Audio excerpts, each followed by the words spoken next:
And many thanks to our friends on the 5. Welcome to Hannity, and this is a Fox News alert. We are following two big breaking news stories tonight. The Attorney General, Jeff Sessions, obliterates the left and their black helicopter, tinfoil hat, Russia collusion, conspiracy theories, and slams the Democrats for spreading detestable lies during his very, very powerful Senate testimony earlier today. Also, Newt Gingrich, Jared, Jay Sekulow, Sarah Carter, Geraldo Rivera, all here tonight with reaction. Plus, we are awaiting tonight the return to the United States of an American student who was jailed in North Korea for more than a year. He is in need of serious medical treatment and is currently in a coma. We are following that story closely. But first, Jeff Sessions' testimony today, a huge win for President Trump and his administration as they continue to fight back against the unprecedented attacks against them. And that is tonight's very important opening monologue. The Attorney General, Jeff Sessions, he came out of the box earlier today swinging and ready to shoot down the massive lie that has been pushed endlessly by the Democrats and, of course, the destroy Trump media about so-called Trump-Russian collusion, despite no evidence to this point. It has up to now been a complete and utter lie and a total fabrication.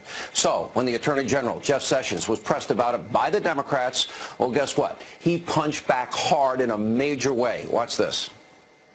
I was your colleague in this body for 20 years, at least some of you, and and the suggestion that I participated in any collusion, that I was aware of any collusion with the Russian government to hurt this country, which I have served with honor for 35 years, or to undermine the integrity of our democratic process is an appalling and detestable lie.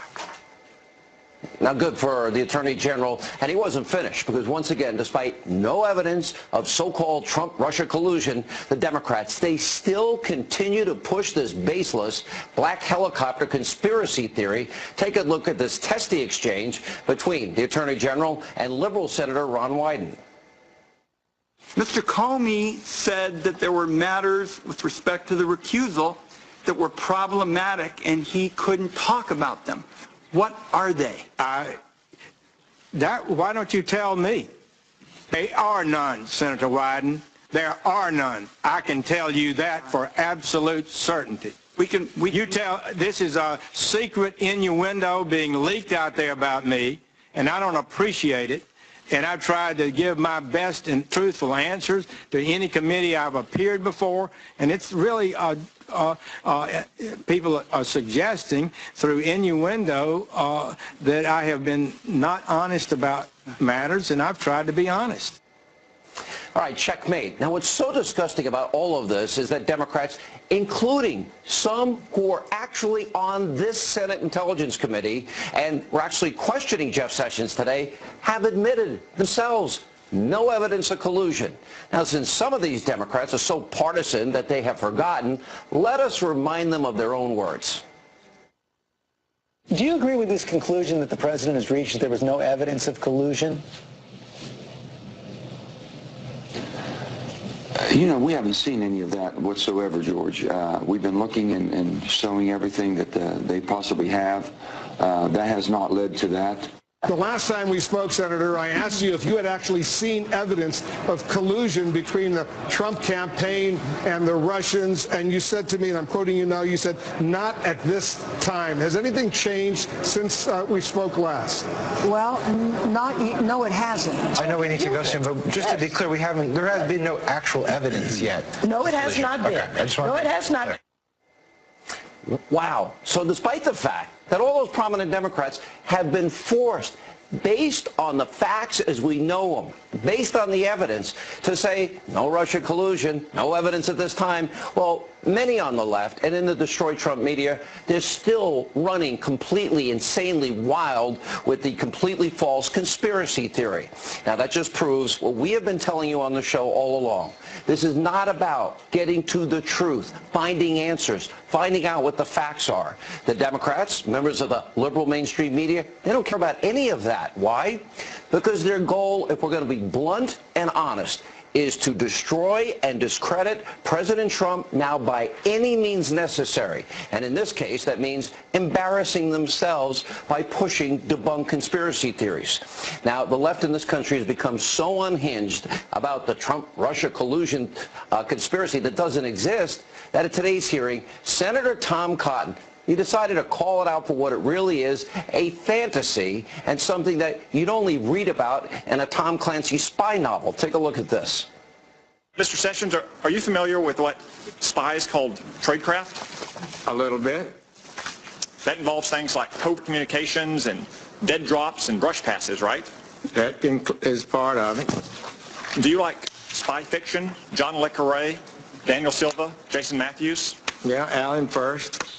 David Ignatius. Just finished Ignatius's book. Do you like Jason Bourne or James Bond movies? Have you ever, in any of these fantastical situations, heard of a plot line so ridiculous that a sitting United States senator and an ambassador of a foreign government colluded at an open setting with hundreds of other people to pull off the greatest caper in the history of espionage? By the way, I happen to love Bourne and Bond movies. All right, but in all seriousness, Senator Cotton absolutely nailed it here, and he deserves a lot of credit for calling out these Democrats and, of course, the Destroy Trump media's lies about what's really going on here. This has now become nothing more than a witch hunt, plain and simple. And there's another massive part of this story that involves actual scandals, actual crimes that have been committed that they're ignoring, something the Destroy Trump media refuses to tell you about. We'll tell you here on this show. Let's start with the leader of this political witch hunt. Right now, that would be special counsel Robert Mueller, who should be closing up shop. One, he has stunning conflicts of interest, like the fact he's known James Comey for years. They're good friends. In fact, Comey testified that the reason he had a friend leak a memo, which we believe is illegal, to the New York Times was to bring about the appointment of a special counsel. And big surprise, it ended up being Robert Mueller. And Fox News previously reported Comey's testimony last week was, quote, closely coordinated with the special counsel. So think about this for a minute. You have a disgruntled former fired employee in James Comey, clearly spiteful, clearly angry, out for revenge, and now one of his closest personal friends is now leading the investigation into President Trump, who Comey is accusing of wrongdoing. There is no way that this investigation can be fair or objective. It is now impossible. So who do you think Mueller is going to side with? His friend or president? A friend, by the way, that he's going after. His friend is going after. This is a massive conflict of interest. It cannot be ignored, and that's why our colleague and friend Greg Jarrett here at the Fox News Channel, who will join us later in the program, is calling it all out. And according to Greg, Comey and Mueller's relationship may violate two federal laws. Here's the first one. And by the way, we'll just read the header, 28 CFR 452 or 45.2, disqualification arising from personal or political relationship. Now, that's what we're describing with Comey and Mueller's relationship. And here's the next law, 28 CFR 600.7. Conduct and accountability. Now, this says that the Attorney General can fire a special counsel if he or she has a conflict of interest. But that's not all. It gets even worse and more outrageous. Several outlets have reported that 3 key people on Mueller's investigation team have actually donated to the Democrats. Now, that's why we tonight are calling for this special counsel to be shut down. And by the way, that brings us to the real scandal that has been completely ignored by the media, by the Democrats. And the fact is this: the former Attorney General, Loretta Lynch, tried to obstruct justice by interfering in the FBI's Clinton email server investigation. Now, here's how James Comey described it last week in front of this very same committee. Take a look. The Clinton campaign at the time was using all kinds of euphemisms, security review, matters, things like that, for what was going on. We were getting to a place where the Attorney General and I were both going to have to testify and talk publicly about it, and I wanted to know, was she going to authorize us to confirm we had an investigation? And she said, yes, but don't call it that, call it a matter. And I said, why would I do that? And she said, just call it a matter. Wow. Add that to, of course, the tarmac meeting with Loretta Lynch and Bill Clinton and much more. This is the real scandal here tonight, and it's only getting bigger. Circuit News' Sarah Carter, who will also be with us later tonight, she's been blowing this scandal wide open along with her colleague, John Solomon. Now take a look at this headline. Comey got steely silence after confronting Loretta Lynch about Clinton's email probe. Now, according to Sarah's report, James Comey actually confronted Loretta Lynch over attempts to influence the Clinton probe. Now, if Robert Mueller wants to investigate real obstruction of justice, then he should be looking into Loretta Lynch and what she did. And if Democrats, if they want to talk about collusion, since their conspiracy theories about President Trump have now been completely debunked, then let's talk about Hillary Clinton colluding with Vladimir Putin, the Uranium One deal. And remember, she signed off as Secretary of State, handing over 20% of America's uranium to Putin and the Russians, of course, the foundational material to make a nuclear weapon. And while people, by the way, all involved in this deal, they were donating big bucks to the Clinton Foundation. And her husband, Bill Clinton, well, he was doubling his speaking fees in Moscow. Now, the propaganda media has completely gotten this wrong, and they're backwards. They've absolutely hit a new low. They're the worst. And as we have explained right here on this program, there are 5 forces now working to take down President Trump. This is a real, clear, present danger to the president you elected last November. First, of course, and I think the most dangerous, the deep state. Those selectively leaking information to damage the president. By the way, kind of like James Comey did. Second, the destroyed Trump media, a bunch of tinfoil hat conspiracy theorists caught red-handed, colluding with the Clinton campaign as WikiLeaks revealed. Also, of course, you got the unhinged Democrats, a bunch of sore losers, obstructionists at this point, who, by the way, are just bitter about the election. They never got over the fact that Donald Trump won. And, of course, sorry to say it, you got weak, spineless Republicans, no backbone, never supported Donald Trump to begin with. And, by the way, and then you got the whole never-Trumper crowd. They want relevance. They want vindication. They want to see the president fail so they can say, see, we told you so. But this has now become a serious moment of truth for the United States of America.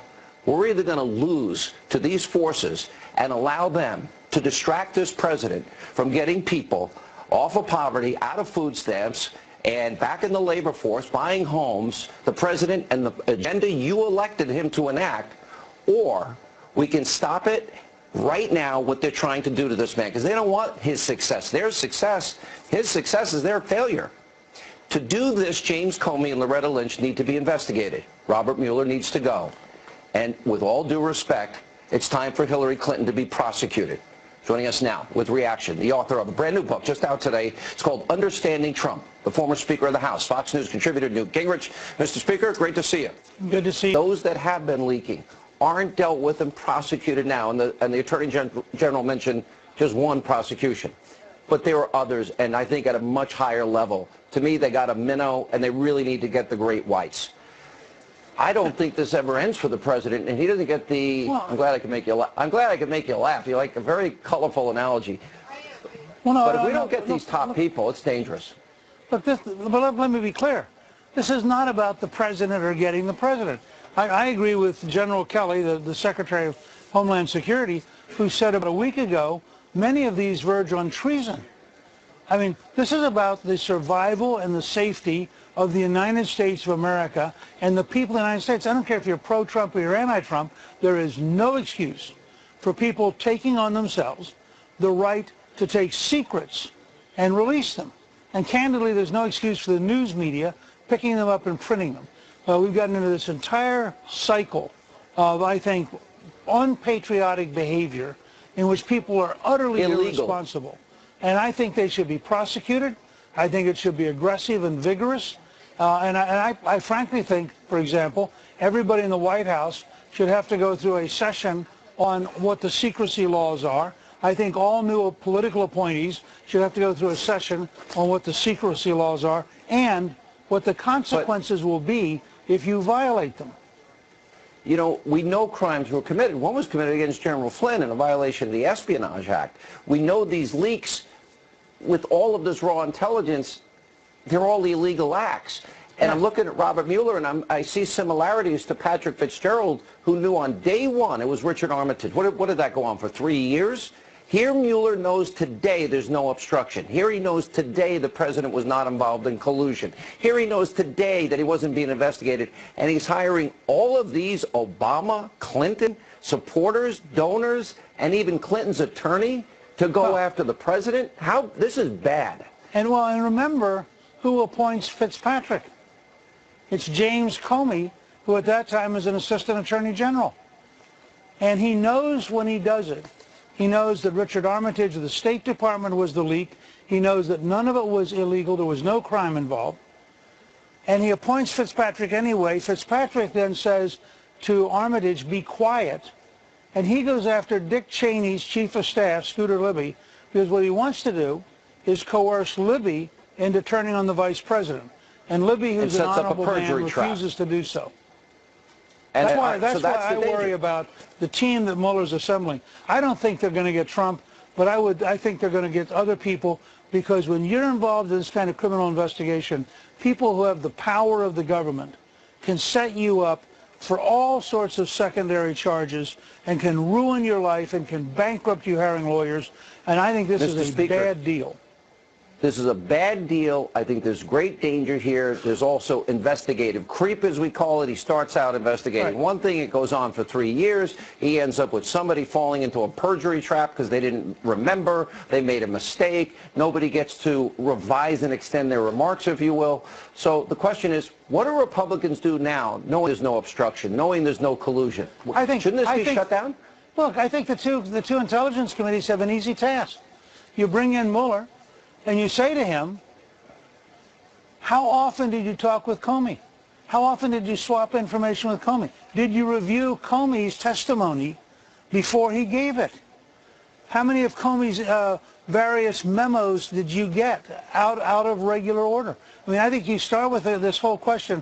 I was initially in favor of Mueller, and given his past record, I tweeted favorable things, but the minute Comey explained with enormous arrogance that he had deliberately leaked a memo for the purpose of forcing a special counsel who just happens to be his close friend. From that minute on, I thought, the fix is in, and this is really sick. I want to go back to one of the earlier questions I asked you tonight, and that was the 5 different groups that I argue are after Trump, starting with the deep state. And I want to tie it to something. You have this new book out today, and I think you have probably the keenest insight. Nobody thought that Trump would beat 16 other people in a primary.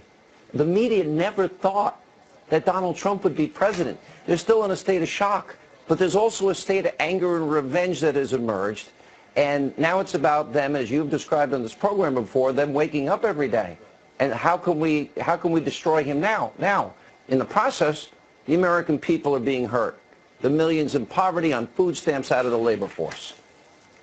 Well, that's true. It hit me today trying to explain, when you look at a tax-paid play in New York City, which has the assassination of the president and the first lady, when you look at a so-called comedian holding the head of the president bleeding, the closest analogy I can come to is Arthur Miller's great play, The Crucible, which is about the witchcraft trials in Salem in the late 17th century. And it's that kind of mood. That's a play about mass hysteria. It's a play about people who suddenly decided that their neighbors were witches and had to be burned at the stake.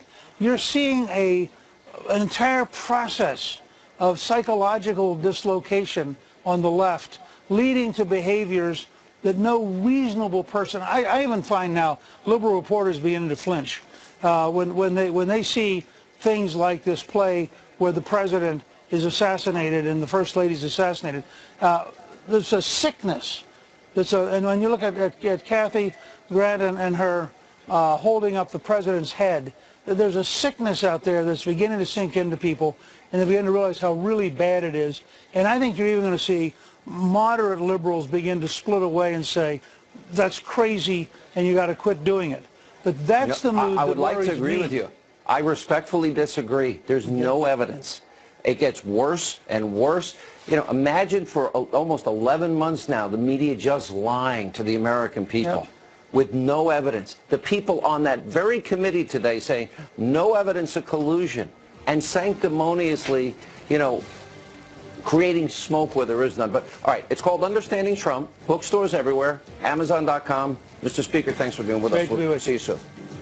And coming up, we have a lot more on the Attorney General, Jeff Sessions, and his fiery Senate showdown from earlier today. Jay Sekulow, Sarah Carter, Greg Jarrett are all here to weigh in. Also, Sarah's explosive new report involving James Comey and Loretta Lynch. Did Loretta Lynch put the fix in for Hillary? That's next. Plus, it's the play in the park the speaker was just talking about that will make you cringe. Some New Yorkers are loving it. A rendition of Julius Caesar showing President Trump look. What made Secretariat the greatest racehorse who ever lived? Of course he was strong, intelligent, explosive.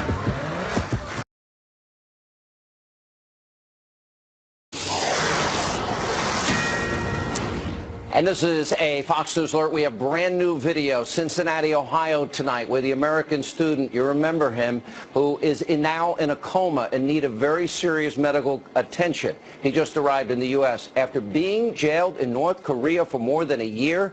If you remember, he was arrested last year, jailed for allegedly stealing a political sign. 15 years he was sentenced to hard labor. Now, we're going to have an update for you and find out more. And also tonight, the Attorney General, Jeff Sessions, he held nothing back today. He hit back hard, testifying on Capitol Hill. And in an op-ed for FoxNews.com, our very own Greg Jarrett asked this question tonight.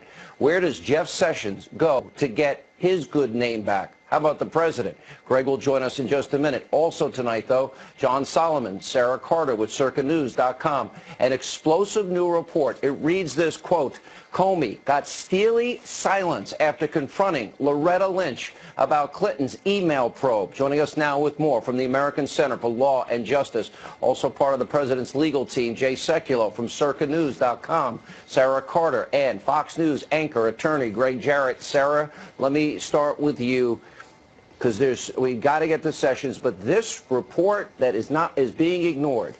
So we have the tarmac meeting with Bill Clinton, number one. We have Loretta Lynch saying to Comey, it's not an investigation, it's a matter. And he capitulated to that.